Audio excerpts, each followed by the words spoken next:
ओम शांति। आज बाबा के 5 जुलाई के महावाक्य हैं। बाबा ने कहा, मीठे बच्चे, बाप तुम्हें पढ़ा रहे हैं खूबसूरत देवी देवता बनाने। खूबसूरती का आधार है पवित्रता। प्रश्न है, रूहानी क्षमा पर जो परवाने फिदा होने वाले हैं उनकी निशानी क्या होगी? उत्तर है, फिदा होने वाले परवाने क्षमा जो है, जैसी है, उसे यथार्थ रूप से जानते और याद करते हैं। दूसरा, फिदा होना माना बाप समान बनना। तीसरा, फिदा होना माना बाप से भी ऊंच राजाई का अधिकारी बन जाना। गीत है, महफिल में जल उठी क्षमा। ओम शांति। मीठे मीठे रूहानी बच्चों ने यह गीत की लाइन सुनी। यह कौन समझाते हैं? रूहानी बाप। वह क्षमा भी है। नाम ढेर के ढेर रखे हैं। बाप की स्तुति भी बहुत करते हैं। यह भी परमपिता परमात्मा की स्तुति है ना। बाप क्षमा बनकर आए हैं परवानों के लिए। परवाने जब क्षमा को देखते हैं तो उन पर फिदा हो शरीर छोड़ देते हैं। अनेक परवाने होते हैं जो क्षमा पर प्राण देते हैं। उसमें भी खास जब दीपमाला होती है, बत्तियां बहुत जलती हैं, तो छोटे छोटे जीव ढेर रात को मर जाते हैं। अब तुम बच्चे जानते हो, हमारा बाबा है सुप्रीम रूह। उनको हुसैन भी कहा जाता है। बहुत खूबसूरत है क्योंकि वह एवर प्योर है। आत्मा प्योर बन जाती है तो उनको शरीर भी प्योर नेचुरल सुंदर मिलता है। शांति धाम में आत्माएं पवित्र रहती हैं। फिर जब यहाँ आती हैं पाठ बजाने तो सतो प्रधान से सतो रजो तमो में आती हैं। फिर सुंदर सी शाम अर्थात काली इम्प्योर बन जाती हैं। आत्मा जब पवित्र है तो गोल्डन एजेड कही जाती है।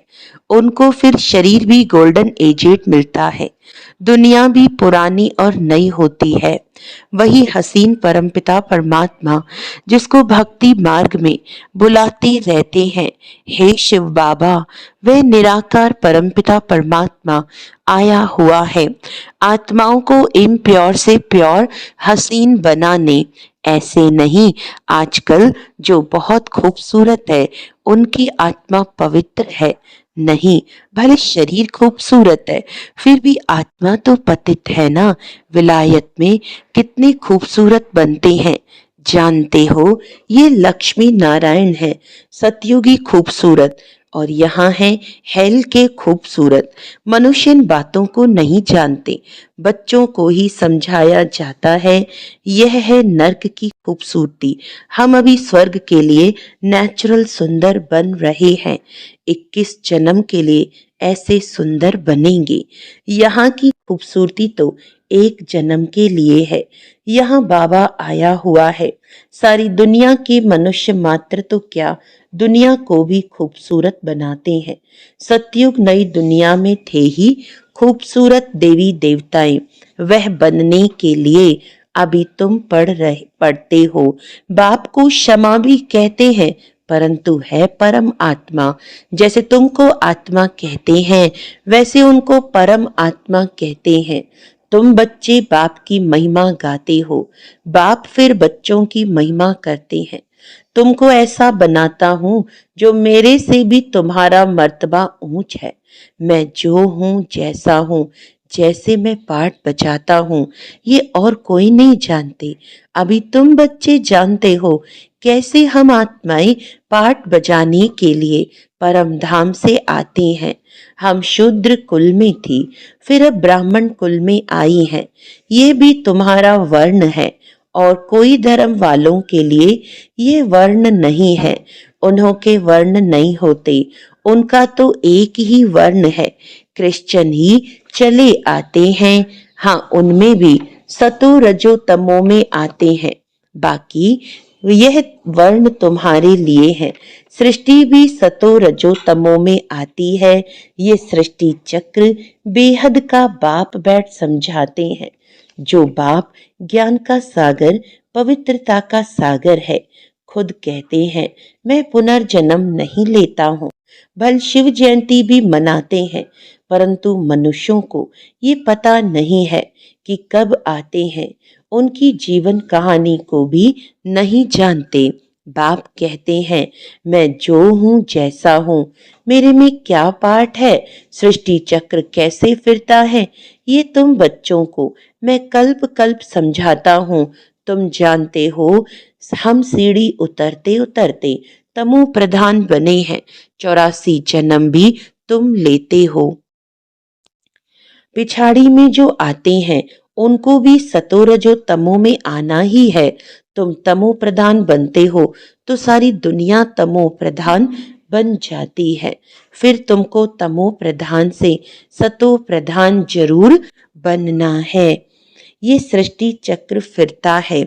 अभी है कलयुग, उसके बाद फिर सतयुग आएगा। कलयुग की आयु पूरी हुई। बाप कहते हैं मैंने साधारण तन में हूबहू कल्प पहले मुआफिक प्रवेश किया है। फिर से तुम बच्चों को राजयोग सिखाने। योग तो आजकल बहुत है, बैरिस्ट्री योग, इंजीनियरिंग योग। बैरिस्ट्री पढ़ने के लिए बैरिस्टर के साथ बुद्धि का योग लगाना होता है। हम बैरिस्टर बन रहे हैं तो पढ़ाने वाले को याद करते हैं। उनको तो अपना बाप अलग है, गुरु भी होगा तो उनको भी याद करेंगे। तो भी बैरिस्टर के साथ बुद्धि का योग रहता है। आत्मा ही पढ़ती है, आत्मा ही शरीर द्वारा जज बैरिस्टर आदि बनती है। अभी तुम बच्चे आत्माभिमानी बनने के संस्कार अपने में डालते हो। आधा कल्प देह अभिमानी रहे। अब बाप कहते हैं देही अभिमानी बनो। आत्मा में ही पढ़ाई के संस्कार है। मनुष्य आत्मा ही जज बनती है। अभी हम विश्व का मालिक देवता बन रहे हैं। पढ़ाने वाला है शिव बाबा परम आत्मा। वही ज्ञान का सागर, शांति संपत्ति का सागर है। यह भी दिखाते हैं सागर से रत्नों की थालियां निकलती हैं। ये है भक्ति मार्ग की बातें। बाप को रेफर करना पड़ता है। बाप समझाते हैं यह है अविनाशी ज्ञान रतन।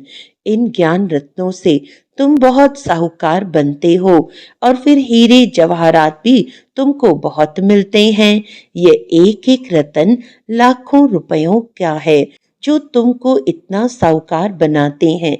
तुम जानते हो भारत ही वाइसलेस वर्ल्ड था, उसमें पवित्र देवताएं रहते थे। अभी सांवरे अपवित्र बन गए हैं।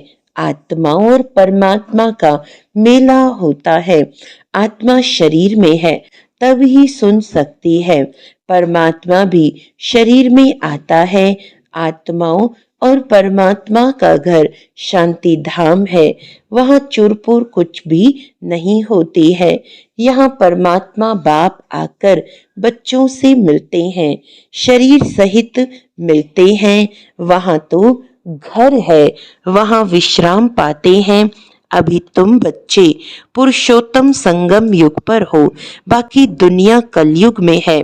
बाप बैठ समझाते हैं भक्ति मार्ग में खर्चा बहुत करते हैं, चित्र भी बहुत बनाते हैं, बड़े बड़े मंदिर बनाते हैं। नहीं तो श्री कृष्ण का चित्र घर में भी तो रख सकते हैं। बहुत सस्ते चित्र होते हैं, फिर इतना दूर दूर मंदिरों में क्यों जाते हैं। यह है भक्ति मार्ग। सतयुग में ये मंदिर आदि होते नहीं, वहां है ही पूज्य। कलयुग में है पुजारी। तुम अभी संगम युग पर पूज्य देवता बन रहे हो। अभी तुम ब्राह्मण बने हो। इस समय तुम्हारा ये अंतिम पुरुषार्थी शरीर मोस्ट वैल्यूबल है। इनमें तुम बहुत कमाई करते हो। बेहद के बाप के साथ तुम खाते पीते हो, पुकारते भी उनको हैं। ऐसे नहीं कहते श्री कृष्ण से खाऊं, बाप को याद करते हैं। तुम मात पिता बालक तो बाप के साथ खेलते रहते हैं। श्री कृष्ण के हम सब बालक हैं ऐसे नहीं कहेंगे। सभी आत्माएं परमपिता परमात्मा के बच्चे हैं। आत्मा शरीर के द्वारा कहती है आप आएंगे तो हम आपके साथ खेलेंगे, खाएंगे, सब कुछ करेंगे। तुम कहते ही हो बाप दादा, तो जैसे घर हो गया। बाप दादा और बच्चे ये ब्रह्मा है, बेहद का रचयिता। बाप इनमें प्रवेश कर इनको अडॉप्ट करते हैं। इनको कहते हैं तुम मेरे हो। ये है मुख वंशावली। जैसे स्त्री को भी अडॉप्ट करते हैं ना, वह भी मुख वंशावली ठहरी। कहेंगे तुम मेरी हो, फिर उनसे कुछ कुख वंशावली बच्चे पैदा होते हैं। ये रस्म कहाँ से चली, परंतु यह है मेल। ये रस्म कहाँ से चली? बाप कहते हैं मैंने इनको अडॉप्ट किया है ना, इन द्वारा तुमको अडॉप्ट करता हूँ, तुम मेरे बच्चे हो। परंतु यह है मेल। तुम सभी को संभालने के लिए एक सरस्वती को भी अडॉप्ट किया, उनको माता का टाइटल मिला, सरस्वती नदी। ये नदी माता हुई ना, बाप सागर है, ये भी सागर से निकली हुई है। ब्रह्मपुत्रा नदी और सागर का बहुत बड़ा मेला लगता है। ऐसा मेला और कहाँ लगता नहीं, वह है नदियों का मेला। यह है आत्मा और परमात्मा का मेला। वह भी जब शरीर में आते हैं तब मेला लगता है। बाप कहते हैं मैं हुसैन हूँ, मैं इनमें कल्प कल्प प्रवेश करता हूँ। ये ड्रामा में नूंद है, तुम्हारी बुद्धि में सारी सृष्टि का चक्र है। इनकी आयु 5000 वर्ष है। इस बेहद की फिल्म से फिर हद की फिल्म बनाते हैं। जो पास्ट हो गया सो प्रेजेंट होता है, प्रेजेंट फिर फ्यूचर बनता है, जिसको फिर पास्ट कहा जाएगा। पास्ट होने में कितना समय लग गया, नई दुनिया में आए कितना समय पास्ट हुआ, 5000 वर्ष। तुम अभी हर एक स्वदर्शन चक्रधारी हो। तुम समझाते हो हम पहले ब्राह्मण थे फिर देवता बने। तुम बच्चों को अभी बाप द्वारा शांतिधाम सुखधाम का वर्षा मिलता है। बाप आकर के 3 धर्म इकट्ठा स्थापन करते हैं, बाकी सबका विनाश करा देते हैं। वापस ले जाने वाला तुमको सतगुरु बाप मिला है, बुलाते भी हैं हमको सदगति में ले जाओ, शरीर को खलास कराओ। ऐसी युक्ति बताओ जो हम शरीर छोड़ शांति धाम चले जाएं। गुरु के पास भी मनुष्य इसीलिए जाते हैं, परंतु वह गुरु तो शरीर से छुड़ाकर साथ में नहीं ले जा सकते। पतित पावन है ही एक बाप, तो वह जब आते हैं तो पावन जरूर बनना पड़े। बाप को ही कहा जाता है कालों का काल महाकाल। सभी को शरीर से छुड़ाकर साथ ले जाते हैं।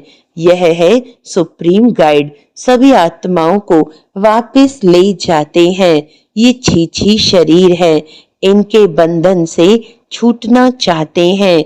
कहाँ शरीर छूटे तो बंधन छूटे। अभी तुमको इन सब आसुरी बंधनों से छुड़ाकर सुख के दैवी संबंध में ले जाते हैं। तुम जानते हो हम सुख धाम में आएंगे वाया शांति धाम, फिर दुख धाम में कैसे आते हो यह भी तुम जानते हो। बाबा आते ही हैं शाम से सुंदर बनाने। बाप कहते हैं मैं तुम्हारा ओबीडियंट सच्चा फादर भी हूँ। फादर हमेशा ओबीडियंट होता है, सेवा बहुत करते हैं, खर्चा कर पढ़ाकर फिर सब धन दौलत बच्चों को देकर खुद जाए साधुओं का संग करते हैं। अपने से भी बच्चों को ऊंच बनाते हैं। ये बाप भी कहते हैं, मैं तुमको डबल मालिक बनाता हूँ। तुम विश्व का मालिक बनते हो तो ब्रह्मांड का भी मालिक बनते हो। तुम्हारी पूजा भी डबल होती है, आत्माओं की भी पूजा होती है, देवता वर्ण में भी पूजा होती है। मेरी तो सिंगल सिर्फ शिवलिंग के रूप की पूजा होती है। मैं राजा तो बनता नहीं हूँ, तुम्हारी कितनी सेवा करता हूँ। ऐसे बाप को फिर तुम भूलते क्यों हो? हे आत्मा, अपने को आत्मा समझ मुझे याद करो तो तुम्हारे विकर्म विनाश होंगे। तुम किसके पास आए हो? पहले बाप, फिर दादा, अभी फादर, फिर ग्रेट ग्रेट ग्रैंडफादर, आदि देव एडम। क्योंकि बहुत बिरादरियां बनती है ना। शिव बाबा को कोई ग्रेट ग्रेट ग्रैंडफादर कहेंगे क्या? हर बात में तुमको बहुत ऊंच बनाते हैं। ऐसा बाबा मिलता है, फिर उनको तुम भूलते क्यों हो? भूलेंगे तो पावन कैसे बनेंगे? बाप पावन बनने की युक्ति बतलाते हैं। इस याद से ही खाद निकलेगी। बाप कहते हैं, मीठे मीठे लाडले बच्चे, देहाभिमान छोड़ आत्माभिमानी बनना है, पवित्र भी बनना है। काम महाशत्रु है।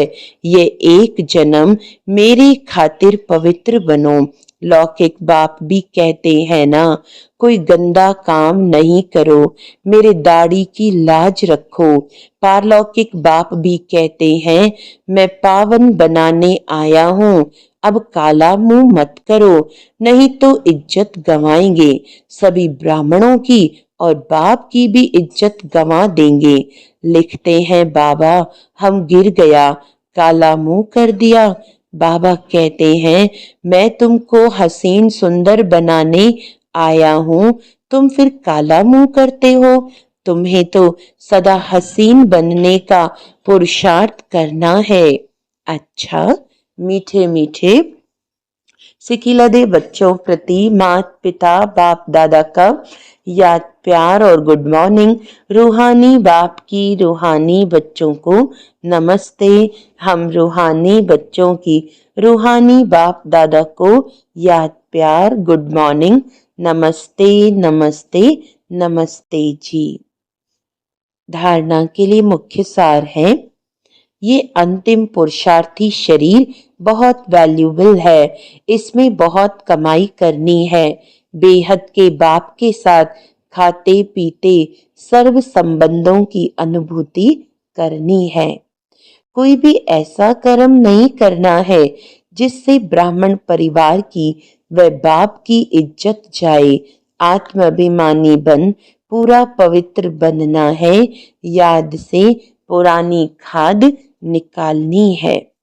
वरदान है, सुनने के साथ साथ स्वरूप बन मन के मनोरंजन द्वारा सदा शक्तिशाली आत्मा भव। रोज मन में स्व के प्रति या औरों के प्रति उमंग उत्साह का संकल्प लाओ। स्वयं भी उसी संकल्प का स्वरूप बनो और दूसरों की सेवा में भी लगाओ, तो अपनी जीवन भी सदा के लिए उत्साह वाली हो जाएगी और दूसरों को भी उत्साह दिलाने वाले बन सकेंगे। जैसे मनोरंजन प्रोग्राम होता है, ऐसे रोज मन के मनोरंजन का प्रोग्राम बनाओ। जो सुनते हो उसका स्वरूप बनो तो शक्तिशाली बन जाएंगे। स्लोगन है, दूसरों को बदलने के पहले स्वयं को बदल दो, यही समझदारी है। अच्छा, आज का अव्यक्त इशारा है, सबसे तीव्र गति की सेवा का साधन है शुभ और श्रेष्ठ संकल्पों की शक्ति। जैसे ब्रह्मा बाप श्रेष्ठ संकल्प की विधि द्वारा सेवा की वृद्धि में सदा सहयोगी है। विधि तीव्र है तो वृद्धि भी तीव्र है। ऐसे आप बच्चे भी श्रेष्ठ शुभ संकल्पों में संपन्न बनो। अच्छा, ओम शांति।